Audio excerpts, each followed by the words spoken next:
Learn with shards में आपका स्वागत है। चलिए आज बात करते हैं एक जाने माने टीवी एंकर की, एक ऐसे चेहरे की जिस पर लाखों लोग भरोसा करते थे। ये कहानी है विश्वास की, धोखे की और उस डिजिटल जासूसी की जिसने पर्दे के पीछे चल रहे एक बहुत बड़े खेल को सबके सामने लाके रख दिया। मामला सिर्फ पैसों का था ही नहीं। जैसा कि मार्केट रेगुलेटर्स सेबी के सदस्य ने कहा, ये उस भरोसे को तोड़ने का मामला है जो किसी भी बाजार की नींव होता है। सोचिए, जब कोई व्यक्ति जिसे लाखों लोग देख सुनकर अपने पैसे लगाते हैं वही धोखेबाजी करने लगे तो क्या होगा। और इस कहानी के मेन कैरेक्टर हैं हेमंत घई, एक ऐसा नाम जिनकी आवाज पर हजारों निवेशक आंख बंद करके यकीन करते थे। उनकी एक बाय कॉल से किसी स्टॉक में खरीदारों की लाइन लग जाती थी और उनकी एक सलाह से बाजार में लाखों करोड़ों का खेल हो जाता था। पर पर्दे के पीछे कुछ और ही चल रहा था। तो आखिर ये पूरा खेल, ये पूरी स्कीम चल कैसे रही थी? देखिए, ये एक बहुत ही चालाकी से बनाई गई योजना थी जिसने घई के परिवार के लिए लगभग जीरो रिस्क मुनाफे का एक पक्का रास्ता तैयार कर दिया था। तरीका बहुत ही सिंपल लेकिन उतना ही असरदार था। हेमंत घई शो पर कौन सा स्टॉक खरीदने की सलाह देने वाले हैं, ये जानकारी शो से ठीक पहले उनकी पत्नी और मां को मिल जाती थी। वो लोग अपने अकाउंट में वो स्टॉक खरीद लेते थे। फिर जैसे ही घई टीवी पर उस स्टॉक का नाम लेते, हजारों आम निवेशक उसे खरीदने लगते, जिससे शेयर का दाम तेजी से ऊपर भागता और बस कुछ ही मिनटों या घंटों में परिवार उस स्टॉक को बेचकर मोटा मुनाफा कमा लेता था। और देखिए, ये कोई तुक्का नहीं था, कोई इत्तेफाक नहीं था। उनके परिवार के ट्रेडिंग अकाउंट्स में जो भी मुनाफा हुआ उसका 85%, 85% सीधे सीधे इन्हीं ट्रेड से आया था, जो घई की ऑन एयर सलाह के साथ पूरी तरह से सिंक्ड थे। ये साफ था कि ये किस्मत नहीं बल्कि एक सोची समझी साजिश थी। मतलब ये कोई एक दो बार की बात नहीं थी, ये एक सिस्टमैटिक पैटर्न था जो 3 साल तक चलता रहा। कुल मिलाकर 266 बार ऐसा किया गया। 266 ट्रेड्स जो हेमंत घई की टीवी सलाह के साथ बिल्कुल सही समय पर किए गए। ये आम निवेशकों के साथ बहुत बड़े पैमाने पर धोखा था। अब यहां पर सबसे बड़ा सवाल ये उठता है कि रेगुलेटर्स ये साबित कैसे करते कि इन सारे ट्रेड्स के पीछे का असली दिमाग हेमंत घई का ही है, क्योंकि सारे सौदे तो उनकी पत्नी और मां के अकाउंट से हो रहे थे।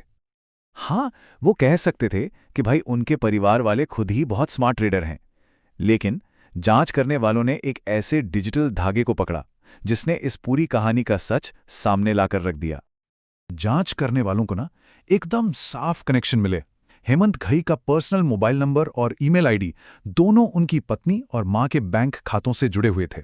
और सबसे बड़ी बात, उन खातों से कोई भी ट्रांजैक्शन करने के लिए जो ओटीपी आता था वो सीधा हेमंत घई के फोन पर आता था। ये सिर्फ एक इत्तेफाक नहीं हो सकता था, ये साफ कंट्रोल दिखा रहा था। लेकिन एक सबूत ऐसा था जिसने पूरे केस की तस्वीर ही बदल दी। ये केस का स्मोकिंग गन साबित हुआ, एक ऐसा डिजिटल फिंगरप्रिंट जिसे झुठलाना नामुमकिन था। और यहीं पर सेबी की डिजिटल फॉरेंसिक टीम ने कमाल कर दिया। उन्होंने घई के फोन का IMSI नंबर, जो हर मोबाइल डिवाइस का एक यूनिक आइडेंटिफायर होता है, उसे ट्रैक किया। और इससे यह साबित हो गया कि हेमंत घई के ही फिजिकल फोन से उनकी पत्नी के बैंक अकाउंट को एक्सेस किया जा रहा था। इस एक डिजिटल सबूत ने हेमंत घई को सीधे इस खेल से जोड़ दिया। अच्छा, ये सब खुला कैसे?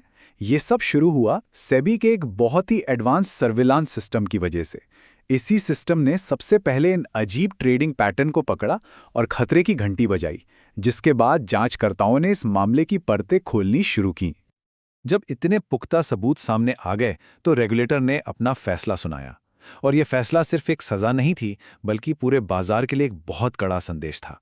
सबसे पहली और बड़ी कार्यवाही, हेमंत घई, उनकी पत्नी और मां तीनों पर सिक्योरिटीज मार्केट से 5 साल का बैन।